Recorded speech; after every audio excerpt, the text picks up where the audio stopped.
Olha, hoje o doutor Leandro Teles, que é neurologista, está com a gente. Seja bem-vindo. Tudo bom? Muito bem, você? Como é que você está? Eu estou bem, graças a Deus. Vamos falar sobre AVC, acidente vascular cerebral, que é uma das doenças que mais mata no país, acho que no mundo todo, né? A gente fez um resumo sobre o assunto. Vamos ver? Muitas pessoas ainda pensam que o AVC, popularmente conhecido como derrame, acomete apenas pessoas idosas. Cada vez mais jovens e adultos sofrem com esse problema, que poderia ser evitado com simples mudanças no estilo de vida. É importante ficar atento aos sinais que indicam o AVC e principalmente aos problemas cardíacos que surgem e que muitas pessoas não dão a devida atenção. É o caso da hipertensão, que é o maior fator de risco para sofrer um acidente vascular cerebral. Diabetes, cigarro e colesterol alto também contribuem para a obstrução de artérias por trombose ou embolia.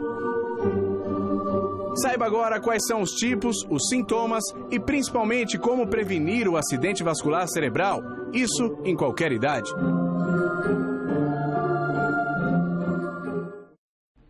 O que é, doutor Leandro, o acidente vascular cerebral, o AVC?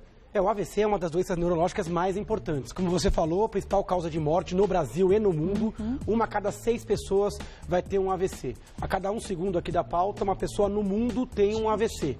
A cada 10 segundos, uma pessoa morre por AVC. Nossa, então é uma doença importante. A gente fala AVC, acidente vascular cerebral, é o que o pessoal em casa conhece popularmente como derrame. Tem basicamente 2 tipos. O tipo isquêmico, quando você interrompe o fluxo de uma artéria que está indo para o cérebro. Então, aquela região do cérebro fica sem glicose, sem oxigênio e pode necrosar, morrer. E o tipo hemorrágico, que é quando um vaso se rompe.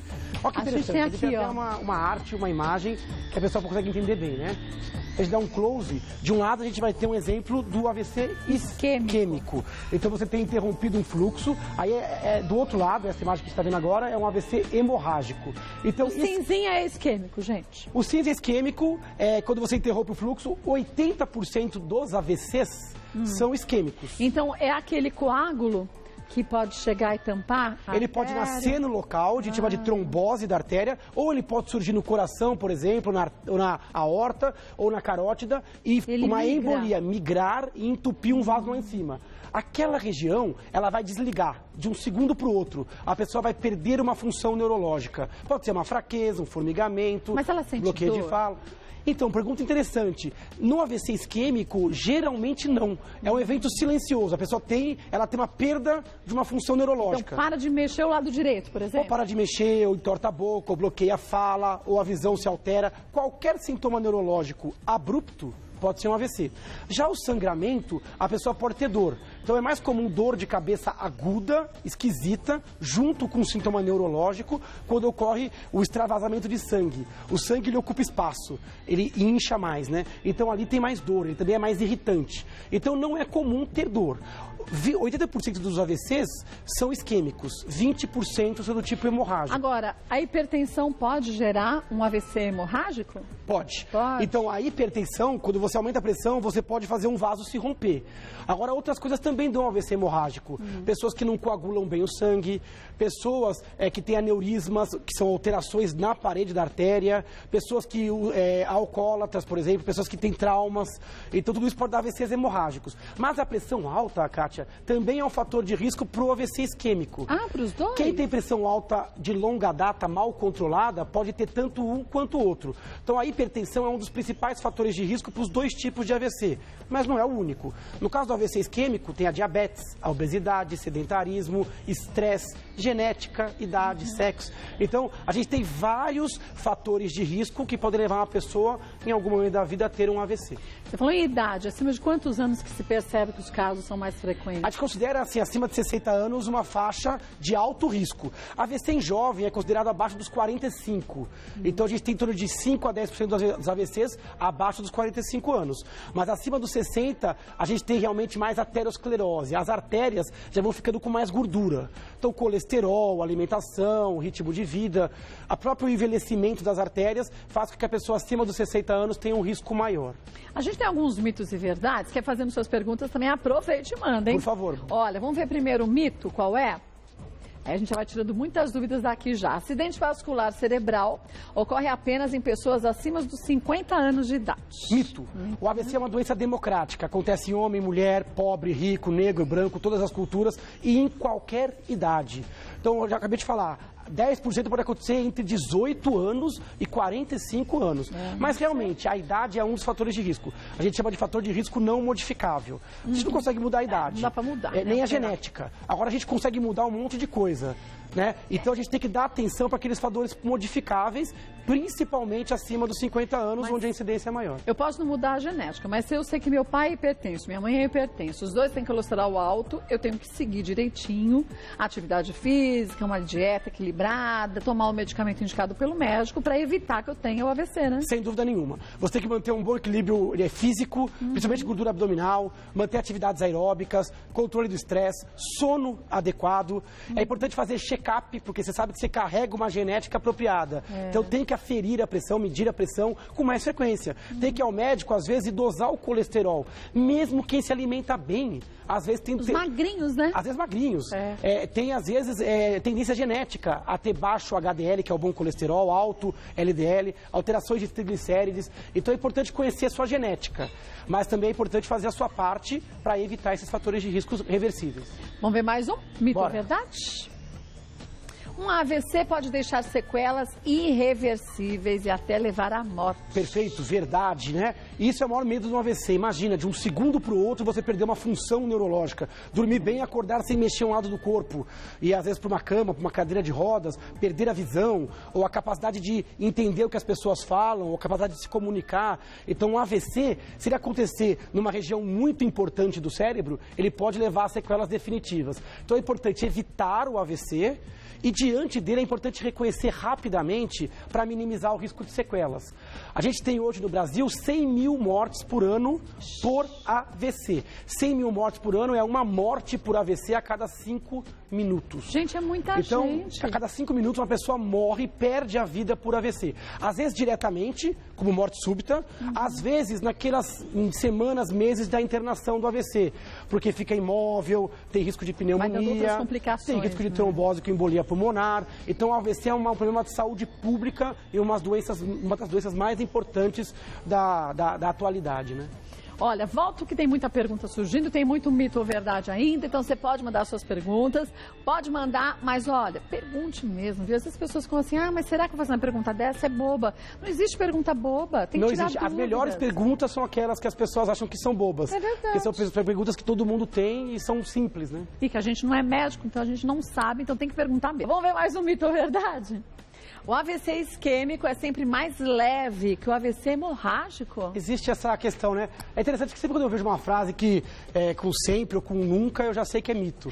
A gente fala, tem uma frase famosa que fala que na medicina e no amor, nem sempre, nem nunca. São dois termos que são sempre. Então, o AVC isquêmico é sempre, não. Então, depende do tamanho e da localização. O AVC-H, o hemorrágico, ele tem uma chance de ser mais grave, né? Porque a pressão está alta, aquele sangue que extravasa, às vezes tem que fazer procedimento cirúrgico, mas às vezes um AVC hemorrágico pequeno é muito mais tranquilo do que um grande AVC isquêmico. Mas o isquêmico, ele entope a circulação, Sim. Então não se consegue irrigar aquela área do cérebro e aquela parte morre. Morre. Então, se for uma área, por exemplo, da fala, a área do movimento, você não se movimenta e nem você fala. Exatamente. Então é sério, né? Então, olha o critério que você usou. Qual o local que houve o AVC? Às vezes tem AVCs que acontecem que a pessoa nem percebe. São os chamados AVCs silenciosos. A pessoa vai no médico, faz uma ressonância, uma tomografia, o médico fala, nossa, você teve um AVC, nem percebeu. Por quê? Pegou uma área menos eloquente, menos importante. Se pegar o centro de uma área importante, por exemplo, pegar o lado esquerdo na área da fala, opa, perigoso. Se pegar a mão direita da pessoa, ele é destra. Então, o AVC depende da localização, depende do tamanho. É um vaso que nutre uma região grande ou é um vaso que nutre uma região pequena, né? Então, depende. Então, o tipo, ele não consegue dizer a gravidade. Eu tenho pacientes com AVCs hemorrágicos que estão ótimos, pacientes que têm AVCs isquêmicos que estão ótimos. E dos dois lados também pessoas com sequelas. Agora, uma vez que a pessoa teve um AVC, ela pode ter outros, não pode? Ela pode. O principal fator de risco para ter um AVC é ter tido já um AVC. A gente chama isso de risco secundário. Depois do primeiro AVC, a gente sabe que aquela pessoa tem uma tendência. Não tem só aquele vaso doente. Pode ter outros que passaram pela mesma história de vida. Às vezes tem problema cardíaco que levou a um êmbolo, problema de válvula, arritmias cardíacas, coração grande, tendência genética à coagulação. Então, uma pessoa que já teve um AVC tem que redobrar os cuidados. Às vezes, usar até medicamentos para afinar o sangue, ou no caso do AVC hemorrágico, para controlar estritamente a pressão. Então, é diferente quem nunca teve de quem já teve um AVC. Vamos ver mais um? Mito ou verdade? Próximo. Controlar os fatores de risco diminui as chances de ter um derrame. E ali a gente tem um cigarrinho, né? Quebrado, né? Todos deviam fazer isso, é quebrar perfeito, o cigarro, né? Então isso é, obviamente, uma verdade. A gente tem dois tipos de fatores, o que você não muda e o que você muda. O que você não muda? Genética, idade, sexo. Não dá pra mudar. Não. Bom, agora o que você muda? Você muda as suas escolhas de estilo de vida, o controle e diagnóstico das doenças que levam ao AVC. Então, esses fatores modificados têm que ser modificados. A gente estima que em torno de 70% dos AVCs são causados por fatores modificáveis, controláveis. Por isso que esse negócio de acidente vascular nem sempre é um acidente. Sim. Às vezes é uma desgraça anunciada.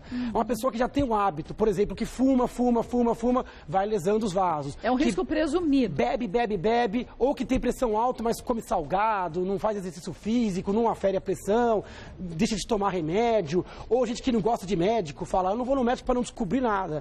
E aí descobre quando tem um infarto, quando tem um AVC, e aí às vezes a Inês é morta, né? Mas a gente só descobre aquilo que a gente já tem, né? É complicado. Eu acho que hoje em dia a medicina está migrando de uma medicina que trata para uma medicina que previne. Então hoje em dia a gente tem muito arsenal de exames, de investigação. É importante se antecipar ao AVC, ou pelo menos ao AVC grave. Sim. Então é importante que você reconheça os fatores de risco e transforme eles hoje. Né? Se deixar para amanhã, pode ser que você já descubra uma complicação. Tem muitas dúvidas, vamos ver a primeira delas? A primeira, vamos ver de quem é. Cadê? Aqui, Kelly Almeida. Quanto tempo leva a recuperação de uma pessoa que sofreu um AVC? Os riscos podem ser permanentes?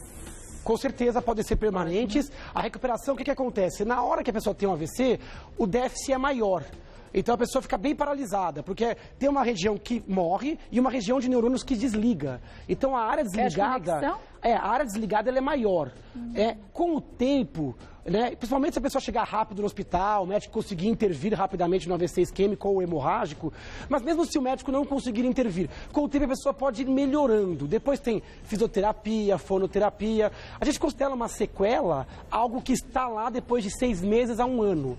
Até 6 meses o paciente pode ter uma recuperação. Então é muito comum a pessoa no começo bloquear a movimentação e ao longo de meses a pessoa ir recuperando uma parte. Então é importante, lógico, tentar prevenir. Se aconteceu, tentar chegar rápido ao hospital. A janela ideal é antes de 3 horas. A pessoa tem que chegar no hospital, de preferência um hospital grande, com tomografia, e tem que ser avaliado para tentar fazer com que o sangue chegue naquela área que ele está faltando. Depois do AVC é importante a reabilitação precoce, com físio, fono, terapia ocupacional, suporte familiar. Então acho que 6 meses seria um prazo interessante para a recuperação. Mas que pode variar, gente, de pessoa para pessoa. Pode acontecer em alguns dias, pode acontecer em alguns anos. A gente coloca uma média aí de meses, vai. Um beijo, viu, Kelly? Vamos ver mais uma? Vamos lá. Pietra, os check-ups e exames periódicos podem identificar os riscos da doença? Existe algum exame específico que possa apontar uma predisposição ao AVC? Sem dúvida, check-up é muito importante, né? Não aquele check-up excessivo e desmotivado, mas o check-up básico. Você consultar, principalmente ali após os 40 anos, o seu clínico regularmente, aferir a pressão, o médico vai examinar o seu coração, auscultar a sua carótida, vai pedir alguns exames básicos de doenças que são silenciosas. Colesterol, tem como saber como é que está o seu colesterol hoje, o meu, tem que ver no exame. Às vezes o médico, dependendo do seu fator de risco, vai pedir um eco, ultrassom do coração, Doppler de carótidas. Se o caso for específico neurológico, talvez ele peça alguma imagem para ver se já houve um AVC em uma área silenciosa. Então existem sim doenças que são silenciosas, sorrateiras, que podem ser descobertas em consultas de rotina. Mesmo sem sintomas, o médico pode descobrir um fator de risco e modificar antes que ocorra uma complicação. Então, olha, se você está pensando e perguntando nisso, Pietra, que você sabia já que você devia fazer um check-up. Eu acho que quando a gente fala check-up, a gente pensa que é só coisa de rico. E não é, gente. São exames básicos que até no posto de saúde. você pode fazer que te trazem essa segurança. Exatamente. Né? Às vezes um clínico geral, o próprio ginecologista já fica de olho. Isso tá livre, obviamente, na rede pública, não é nada de coisa de rico. Check-up é simplesmente você se antecipar a um sintoma. Os exames básicos, como você básicos, disse, como né? é a mamografia, o Papa Nicolau. As mulheres já têm isso mais enraizado do que os homens, né? Mas é importante para todo mundo, principalmente quem tem história familiar e está acima dos 40 anos. Um beijinho, viu, Petra? Vamos ver mais um? Bora! Yara, dor de cabeça forte pode ser sinal de AVC? Interessante, geralmente o AVC é indolor, mas o AVC hemorrágico, ou algumas embolias, ou sangramentos de aneurismas podem sim doer. A dor, quando é do AVC, é uma dor geralmente bem súbita, como se fosse uma trovoada, uma pedra. Exatamente. Ela vai de 0 ao auge da dor em poucos segundos. E quase sempre ela se acompanha de uma perda de função neurológica, uma alteração visual, do sensório, confusão, alteração de um lado do corpo. Então, dores acompanhadas de sintomas neurológicos ou dores muito súbitas exigem a ida ao pronto-socorro. Agora, aquelas dores que são recorrentes, que a pessoa está acostumada a ter, cefaleia tensional, enxaqueca, não costumam se associar ao AVC. No caso da enxaqueca, a enxaqueca com aura pode aumentar ligeiramente o risco. Então é importante, se você tem enxaqueca com algum fenômeno neurológico, que você acompanhe com o neurologista. A aura seriam aqueles pontinhos que às vezes as pessoas dizem que vem caindo. Qualquer fenômeno neurológico que dura de 5 a 60 minutos, o mais importante é esse. Aquela brilhinho, alteração visual. Caindo, né? Mas pode ser formigamento, bloqueio de fala, fraqueza. Todo sintoma neurológico que se acompanha da enxaqueca tem que ser visto por um neurologista. Porque às vezes ele dá algumas dicas. Para a pessoa, por exemplo, evitar anticoncepcional, que aumentaria o risco, evitar o tabagismo, que é óbvio que já está contraindicado para a população pra inteira, todo mundo, mas mais ainda para essa população. Então eu acho que fica a dica. De modo geral, dor de cabeça crônica não se associa ao AVC, mas dor de cabeça aguda, eventualmente sim. Só lembrando, gente, que o doutor Leandro já falou aqui também da dor de cabeça crônica que tem tratamento sim. Então busque um médico, porque não é porque é crônico que você vai continuar sentindo essa dor, né? Muito pelo contrário. Por ser crônico, exige uma intervenção. No caso, preventiva, não só ir lá e cortar a dor. Não agudo, né? Não agudo. Tomar um analgésico, dali 1 dia, 2 dias a dor volta. É importante, por ser crônica, o tratamento contínuo. Vamos ver mais uma dúvida que surgiu? Lourdes, pessoas com apneia do sono têm maior probabilidade de ter um AVC? Verdade, tem. Verdade, é? A apneia do sono é um fenômeno que acontece muito, principalmente em homens acima do peso, pescoço curto.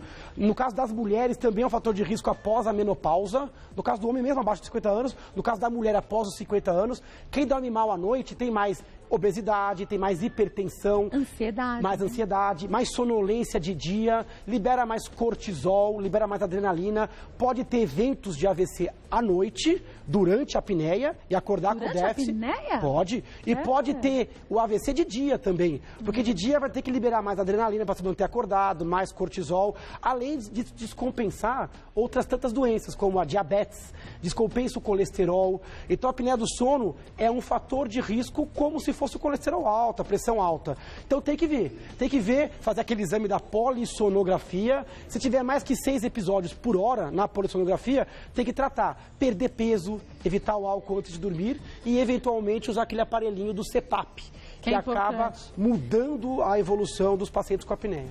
É uma pena que aqui no Brasil a população não tenha um direito, vamos dizer assim, de ter esse aparelho disponível para todos na rede pública. Infelizmente, mas as coisas estão melhorando nessa área. Então é importante buscar ajuda. Hoje a apneia do sono é tido como uma doença de saúde pública muito importante.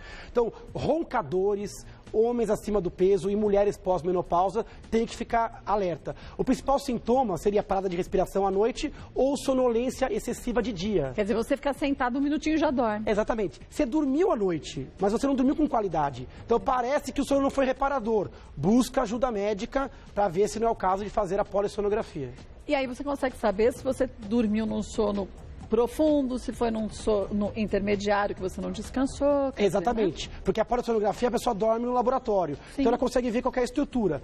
Quem tem apneia tem micro despertar, ela acorda, mas não percebe que acordou, é micro, não é macro despertar. Então a pessoa dorme mal e tem fator de risco para uma série de doenças. Vai ao médico e relata se você se sente cansado ou sonolento. Você fala assim, é normal da idade. Essa frase nunca combina. Não é normal para a idade, não. Não é. Vamos ver mais uma pergunta? Da Maiara. Pratico academia há 3 anos e desde então tomo suplementos. Gostaria de saber se esses suplementos para musculação podem aumentar os riscos de se ter um AVC. Maiara, pergunta interessante. Primeiro, elogiar. Há 3 anos na academia, fazendo atividade física, atividades aeróbicas regulares, diminuem o risco de AVC. Corrida, eu acho muito bom, natação. Então, coisas que são aeróbicas melhoram a saúde como um todo. Ela falou de suplementos de modo geral. É difícil saber exatamente qual suplemento é esse, se é uma coisa alimentar, proteína e tal. É importante sempre fazer as coisas com a ajuda de um profissional da área. Um nutricionista, um nutrólogo, alguém que esteja com expertise e experiência na parte de atividade física e esportiva. Mas, de modo geral, coisas que envolvem hormônio são perigosas e podem aumentar o risco. Outra preocupação é com relação a termogênicos ou pré-treinos. Coisas que são ricas em cafeínas ou derivados de anfetamina. Isso para pessoas, pessoas que têm algum fator de risco, pode aumentar a pressão, pode dar arritmia cardíaca. Então é importante o uso de termogênicos, o uso de pré-treinos, de estimulantes e hormônios serem realmente muito cuidadosos para quem pratica atividade de alto nível. Foi muito bom que você disse, porque às vezes as pessoas jogam no mesmo balaio tudo e falam que tudo é suplemento. Cuidado.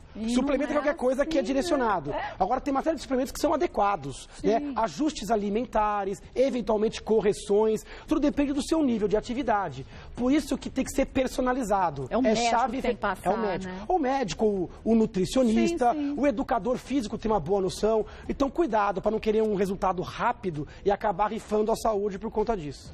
E às vezes essa rifa da saúde não tem volta.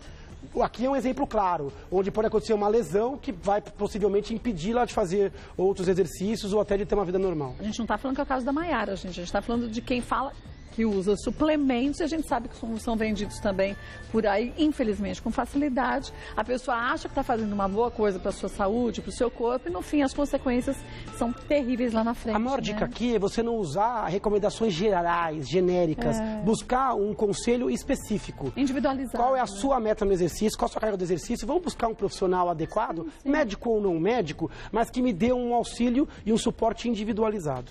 Olha, vou passar para vocês o site do Dr. Leandro Teles. Se você quiser sugerir algum tema, ótimo, fique à vontade, viu? leandroteles.com.br, leandroteles.com.br. No Facebook, também facebook.com/neurologista Leandro Teles. No Facebook é uma fanpage, também estamos ali à disposição de sugestões e tal. No Instagram, para quem gosta, Leandro Teles. Aí tem umas fotinhos bem gostosas. Coloquei a nossa agora que eu tirei aqui rapidamente. Já coloquei, então, já te marquei também. Vou retweetar também. E olha, faz o seguinte, gente, não tenha medo de ir ao médico, medo de diagnóstico, porque o diagnóstico que a gente vai receber é de alguma doença que a gente já tem. Então, a gente, quanto antes sabe da doença, mais rápido a gente trata, ou mais rápido a gente evita o progresso dessa doença também, né, doutor? Exatamente. Então, a prevenção é a regra, e para ter prevenção direcionada, tem que ter conhecimento. Então, não tem que ter medo, né? Tem que ter medo da consequência, não do que você já tem. Vá ao médico e espalhe isso para todo mundo, que isso é importante. Beijo!